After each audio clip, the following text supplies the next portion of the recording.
Korean restaurant na may title na #1 Korean Barbecue Ginza Galve yung kinainan natin. Guys, kung naghahanap lang din naman kayo ng talagang quality na sanggipsal, na buffet style at talagang eat all you can. Tapos marami ka pang pagpipilian ng mga premium meat katulad ng Ginza Galve, bulgogi at iba-iba pang mga masasarap na Korean dishes na meron ding the best customer service at tunay na uling yung ginagamit sa pag-ihaw, ay tara, samahan nyo ako dito sa may Myeongron Ginza Galve na located naman dito mismo sa may SM South Mall, Las Piñas City. Mas malapit po sila dito sa may Door 3 West Drive. Dito nga ay sa halagang 678 pesos per head ay unlimited yun na makakain lahat ng kanilang mga nagsasarapang buffet dishes. Katulad netong Korean fried chicken na mabilis palaging nauubos, galbetang, tangsuyok, syempre meron din ditong japchae, tteokbokki and fried rice. Kasama na rin dyan yung unlimited side dishes tulad ng kimchi, corn at iba-iba pang mga gulay. Pagdating naman sa karne ay lahat po yan ay premium meat mula sa chicken, beef hanggang sa pork. Katulad nga na itong beef bulgogi, tin beef belly, salted chicken, soy chicken and spicy chicken. At syempre hindi pwedeng mawala yung kanilang pambato sa lahat. At eto nga yung Ginza Galve, pork meat po siya na minarinate sa kanilang special sauce na sila mismo yung gumawa. Ibig sabihin guys ay dito nyo lang po yan pwedeng matikman. No need na mag-additional ng bayad dahil kasama na rin po dyan yung unlimited cheese nila. At para sulit ang pagdayo ay try nyo na rin yung kanilang mga side menu tulad ng kimchi rice, kimchi stew, soybean paste stew at steam egg.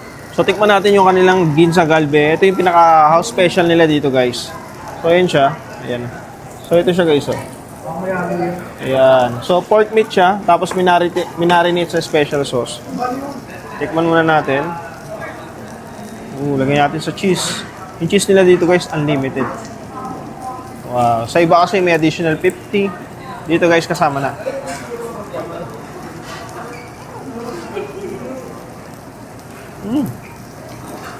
Wala siya.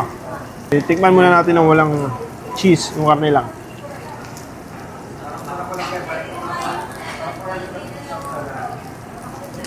Oh. Aside sa pork, meron din sila dun beef saka chicken. Kung ayaw nyo naman ng pork. So yun, it's either marinated siya o kaya plain. So kayo bahala kung anong gusto nyo tikman. Meron tayo dito chicken. Ang lalaki ng mga chicken nila guys, oh. Wow. Tikman din natin yung kanilang mga side dishes. Ayan. Tulad na itong chicken nila. Ayan, spicy. Sweet and spicy yata ito. Tignan natin. Ang rich ng flavor na ito. Ang lasa. Saka boneless. Next naman guys, yung ganilang galbetam. Although naghahanap ako ng fish cake, wala akong nakitang fish cake. Ito guys, oh. Mukhang masarap yung pagkakagawa nila. Tikman natin. Wow.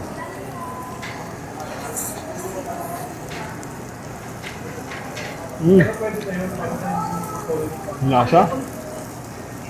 Masarap na ito yung ulam. Yun, oh. Ay, so yun guys, kapag medyo nangitim na, automatic papalitan agad nila yan, sir. Ang kagandahan dito guys sa kanila, mas ano sila sa customer service. Mas pinaprioritize nyo, sir. Ayan.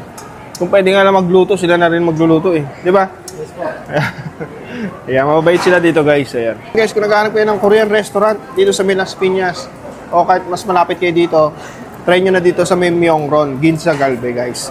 Tikman nyo tong ano nila, pinagmamalaki nila na Ginza Galve. Ayan, gawain sa pork. And syempre yung mga stew nila, yung mga soup base, side dishes, ang sarap. Special ito guys. Oh.